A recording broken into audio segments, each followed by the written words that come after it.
there was a part in the movie where Brad Pitt finally picked up the little hippie girl from the Manson family, okay? Because he just kept running to the little girl. I said, oh, this girl's a whole demon.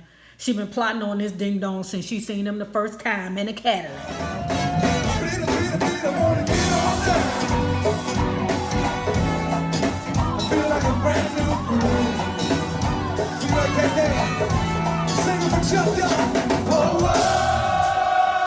Okay guys, before we get started, please like and share this video because it is so important to my success here on YouTube. Now, let's get into it. Once upon a time in Hollywood, there was the good. I'm Rick Dalton. That's my stunt double. The bad. Charlie's gonna dig you. And the truly insane. Let's do what we can. He kills you. Well, Rick Dalton's got a shotgun. So for all you people who don't know who Charles Manson is, let me give you a quick synopsis. Whatever. Y'all know what the hell I'm talking about. Anyway, let me give you a quick synopsis, okay? He was this crazy dude, right? He was friends with one of the dudes from the Beach Boys, and this other dude who was an old record producer or something like that. His name was Terry, right? So he went to Terry. He said, Terry, do you like my song? Terry said, no, I ain't fucking with you, okay? So he went back home and created a whole family of nunchucks that would do whatever he told him or he told them to do. And them dum-dums did it. You know, and let me tell you something. When I seen that movie Helter Skelter back when I was a little girl, okay, I remember because I remember asking my grandma, Grandma, what is this? Is this real? As a child, I realized that, oh no, I will not be led to the depths of hell with some crazy dude that I just met 3 weeks ago, okay? And I was like, did he keep all of them like high? Like, is that how they was able to? I mean, he had a whole commune. Do you hear me? And I'm saying to myself, why would people follow, a nut? I don't understand why the state of California didn't, burn his ass up when they found out that he was the one who made the orders to tell them people to go down there to the Sharon Tate house, okay? And like I said, he wasn't even mad at Sharon Tate. He was mad at the ninjas who rented the house before Sharon Tate. What is so bad for a ninja? Chappie said, go into the house and get rid of all of them. Child, for 2 days, he tortured Sharon Tate and her friends. Now, Roman Polanski, her husband, was somewhere over there in Europe making a whole, film or something. He was somewhere in Europe getting paid to do whatever it is he did. And Quentin Tarantino, bravo. I caught that little dig you did on that nasty motherfucker. Because if y'all don't know who Roman Polanski is, he's old nasty motherfucker who fled the United States because he had statutory sexamory with somebody he had no business with doing. So, when he pled guilty, he ran, child. I mean, he ran, like, for real, child. He ran. His ass ain't been back. I mean, he over there in Italy or Greece or somewhere making movies and money and stuff, but he ain't coming back here. He said, oh, no, what I won't do is come back here and be arrested for having sex with somebody underage. But Quentin Tarantino hit him in the head with an old shot, not like that. We'll talk about it later. So, anyway, let's do this. So, the movie is about Rick Dalton, who is played by Leonardo DiCaprio and his stunt double best friend Brad Pitt, right? The best thing about this movie is that it's centered around the Hollywood starlet. We know nowadays that you don't need to do this anymore. Nowadays, all you need to do is just remake a movie that was already good and just take shine for it, okay? I mean, there's like no effort no more. You get a good timepiece. Shout out to Chris Stuckman because me and him always agree on the same, thing. Shout out to him. But he and I both are huge Quentin Tarantino fans. So with that being said, if you're the kind of person that has to be constantly motivated or like you have to constantly feel like you are, on the edge of your seat, then Quentin Tarantino movies ain't for you. Quentin Tarantino creates laid back movies that you never know where they're going, but by the time you get there, you're very, very satisfied. We have Rick Dalton, Leonardo DiCaprio, who is an actor that is doubting himself, and he is using alcohol as a coping mechanism, right?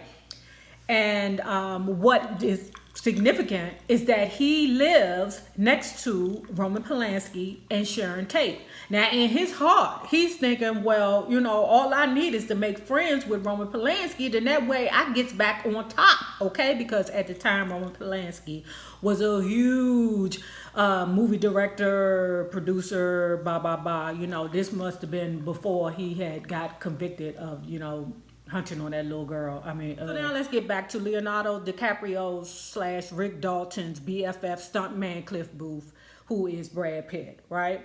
Now, because the jobs are scarce for him at this time, because, child, he's forgetting everything. He's stuttering. He a whole mess down there, child. He is doubting himself.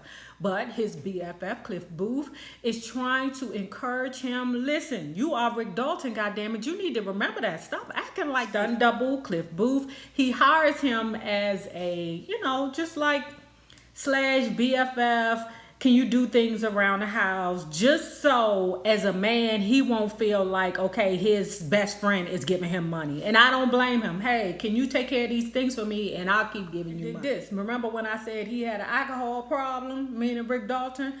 He can't drive himself around no more. So what Cliff does is drive him back and forth. He's basically like, you know, it's like he's his BFF that gets paid to do things for his BFF. Because Cliff Booth accidentally killed his wife on a boat and got away with it. I said, is this the Natalie Wood and Robert Wagner story? Because didn't Robert Wagner accidentally, or didn't she accidentally die in like a boat accident or something? Basically, when Cliff Booth is not working as his stunt double, he's working as his chauffeur, I guess, and, you know, handyman, okay? So one day what happens is Cliff drops Rick Dalton off at work, okay? And on the way home or back to wherever it is he's going to do, he see these girls at the parking lot, these hippie girls, or at the bus stop rather, flirting with him. Hey, boo. Hey. I mean, they did a whole bunch of hitchhiking. You know, the Manson clan, child, I mean, they would hitchhike after.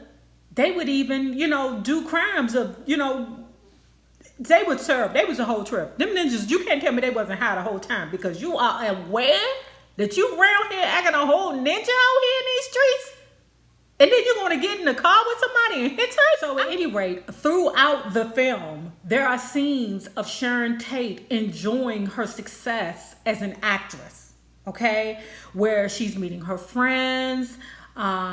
She goes to a movie theater. Enough, the movie was not about the Manson murders at all, okay? It seemed like it would be from the commercials, but it wasn't.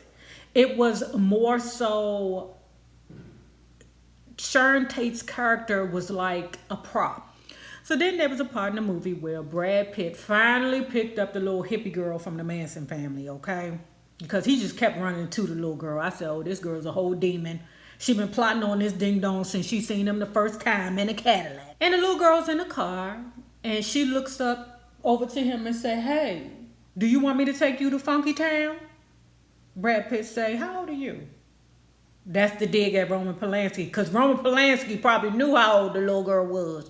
He just didn't ask. But the scenario goes like this. How old are you?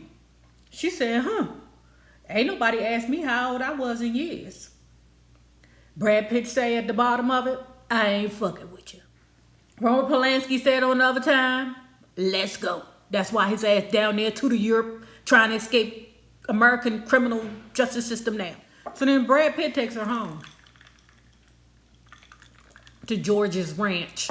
Brad Pitt, when he got to the ranch where his old friend was there.